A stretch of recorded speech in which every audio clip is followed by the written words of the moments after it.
दोस्तों आज के दिन की चला शुरुआत की तरह से अल्लाह के साथ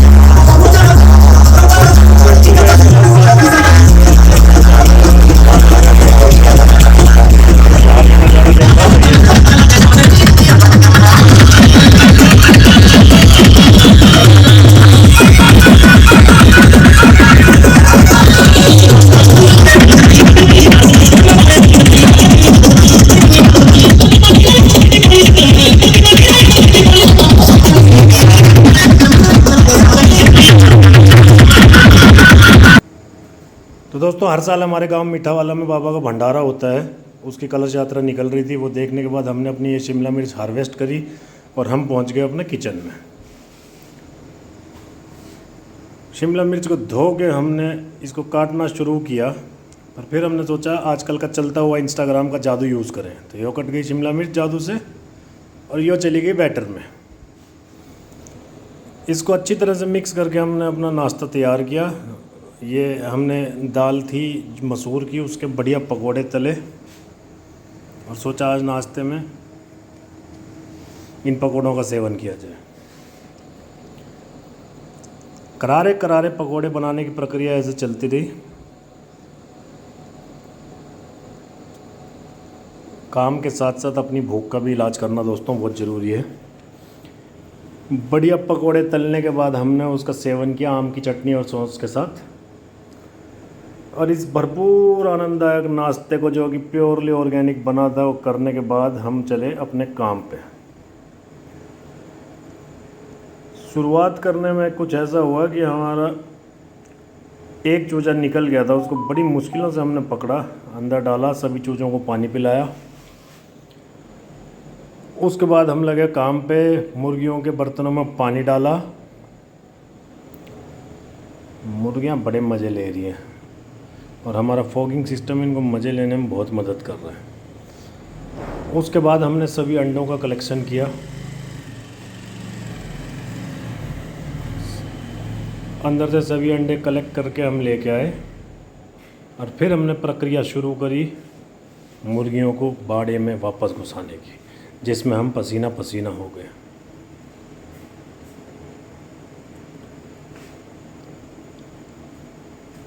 कुछ मुर्गियों ने तो बहुत परेशान किया। धीरे धीरे सभी मुर्गियों को हमने अंदर किया और यो काम ख़त्म होने के बाद अब बारी थी सबको नाश्ता कराने की।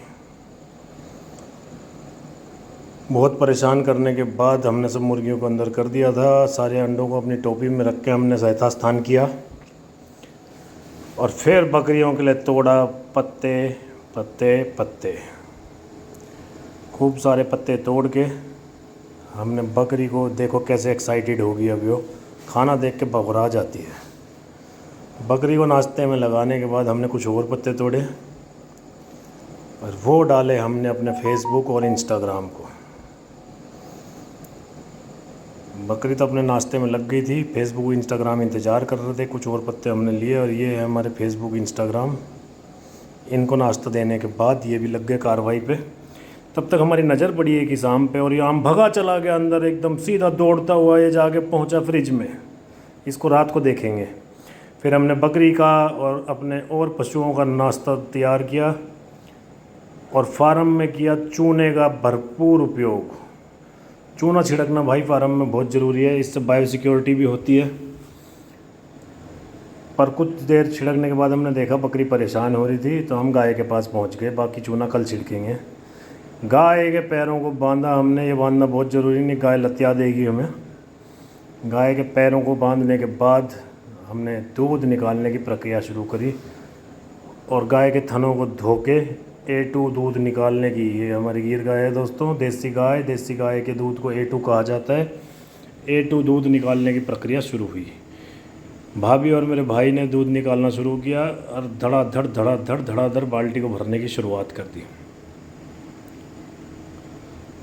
5 मिनट की घंघोर हाथापाई के बाद दूध निकल के तैयार हुआ और हमने मौसम देखा। मौसम में एकदम बढ़िया हो गया था, सूर्यास्त की तरफ था। हमने अपने A2 दूध की भरी हुई बाल्टी को उठाया और हम चल दिए अपने घर की ओर। घर पहुंच के हमने बकरी को फिर खिलाया खाना। पहले पत्तों का खाना खिलाया, फिर नाश्ता कराया, बच्चे भी आ गए खाना खाने। बकरी अपने पत्ते सुलटा चुकी थी। तब तक हमें दिखा एक चीकू बिल्कुल पका हुआ, उसको रख के हमने बकरी के लिए और पत्ते घेरे। और उसके बाद हमने उसके सामान को उठा के अब आगे की कार्रवाई में अपने दोनों जर्मन शेफर्डों के लिए फिर बनाया खाना।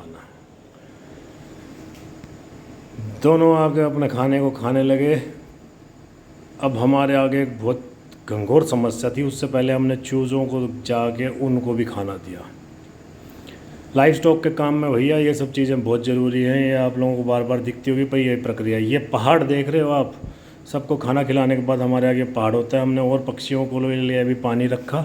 उसके बाद हमने अपना पहाड़ फतेह किया। ये देखिए सब चकाचक करके हम लगे कार्रवाई में। जो दूध निकाल के लाए थे उसमें से प्योर A2 मिल्क का 2 लीटर दूध हमने इस कढ़ाई में गर्म करने के लिए रखा, गैस जला के। और फिर ये जो देख रहे हो आप A2 दूध, ये इस कढ़ाई में डाल दिया। ये देखो फैट, पशु को जैसा खिलाओगे वो वैसा फ़ैट देगा। बढ़िया खरे हुए पशु का बढ़िया फ़ैट आप देख सकते हो। इस दूध को डालने के बाद हमने अपने फार्म से तोड़े हुए एक नींबू का रस निकाला और उसमें ऐड किया पानी। पानी को अच्छे से नींबू के रस के साथ मिला के हम लग गए अपने दूध को पकाने में।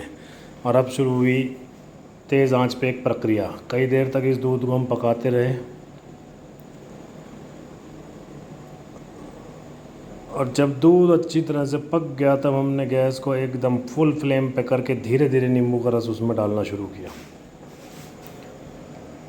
और जैसे जैसे इसमें नींबू का रस जाता रहा, दूध में चीर फाड़ होती रही। ये देख सकते हो आप, जो कड़छी में आपको नज़र आ रहा है हल्का हल्का लगा हुआ, ये पनीर है, फ्रेश पनीर। और ये दूध अब पूरी तरह से फटना शुरू हो गया है। आप देख सकते हैं पानी पानी अलग हो गया, पनीर अलग हो गया।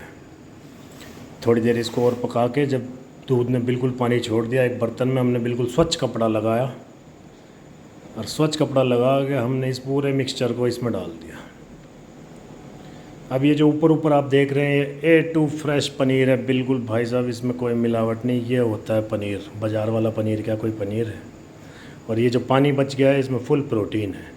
पनीर को हमने भारी वजन से दबा के कुछ देर छोड़ दिया। और ये देखो हमारे फार्म की प्राप्त हुई सब्जियों के कुछ लुक्स। उसके बाद हमने पनीर को निकाला कुछ समय बाद और इसको छोटे छोटे छोटे छोटे छोटे छोटे टुकड़ों में इसका विवरण कर दिया। ये देखिए इसको बोलते हैं पनीर। ये बिल्कुल फ्रेश पनीर, बिल्कुल मुलायम नरम। अब हम इसका सेवन करेंगे, आप करें एंजॉय। कल मिलते हैं। लेकिन दोस्तों कल कैसे मिलते हैं, कुछ ज़रूरी बात याद आ गई। तो अपने जर्मन शेफर्डों के साथ खेलते खेलते हमें कुछ बात याद आई कि हमें कल तो जाना पड़ेगा गुड़गांव, क्योंकि हमारा दोस्तों इस काम के साथ साथ एक और काम भी है। उससे पहले हमने काम से पहले निकाला आम, और आम को काटा तो ये वही आम है जो छुपा बैठा था। इसको दबोच के हमने काटा। ये भी सोच रहा है कि इस कसाई के फंस गया। अब हम इसका सेवन करेंगे। लेकिन खेलते खेलते हम आपसे ये कहना चाह रहे हैं कि हमारा इस काम के अलावा एक मिनी फार्म की तभी शुरुआत है। हम मेहनत कर रहे हैं इस पर। और हमारा गुड़गांव में मेन काम है इंटीरियर का, जिसकी एक छोटा सा कारखाना हमारा गुड़गांव में है। कल हमें वहाँ भी जाना पड़ेगा, कुछ ज़रूरी काम है दोस्तों वहाँ। उससे रिलेटेड कुछ ये फ़ोटो है मैं लगा रहा हूँ आपको, जिसको देख के आपको पता चलेगा ये सब काम हम करते हैं इंटीरियर का। और हमारा जाना ज़रूरी है। तो जो हमारा भाई है वो कुछ दिनों के लिए फार्म को संभालेगा और हम उधर का काम भी संभालेंगे, क्योंकि काम करने के लिए भी खर्चा आना ज़रूरी है। और बहुत दिनों से हमने बाबा महाकाल के दर्शन के लिए वो किया हुआ था, तो साथ ही हम महाकाल बाबा का दर्शन भी करके आएंगे। और मौका लग गया तो बाबा नीम करोली के भी दर्शन करके आएंगे। तब तक आप इन फ़ोटोओं को करें एंजॉय। आगे मिलते रहेंगे। महाकाल वगैरह का भी सारा वो आपको मैं दिखाऊंगा। ज़रूरी बात ये है कि कैसे भी हो काम चलता रहना चाहिए। तो दोस्तों ये सब काम हमने किए हुए हैं। इस तरह का इंटीरियर वर्क भी हम करते हैं जो हमारा मुख्य काम है। साथ ही ये काम तो फार्म वाला हम शुरू कर ही रहे हैं, जिसके प्रोसीजर में आपको हर पल की हर चीज़ दिखा रहे हैं। चंद्रदेव महाराज और सूर्यदेव महाराज दोनों को राम राम करते हुए दोस्तों अब आज के दिन का अंत करते हैं। आप इन तस्वीरों को देखें और हमारे लिए दुआ करें। अब हम आपसे आगे मिलेंगे, आपको फैक्ट्री का भी पूरा एक टूर कराएंगे और महाकाल के भी दर्शन अगर हो पाए जितने संभव, जहाँ तक का जो दिखा पाएंगे वो आपको दिखाएंगे।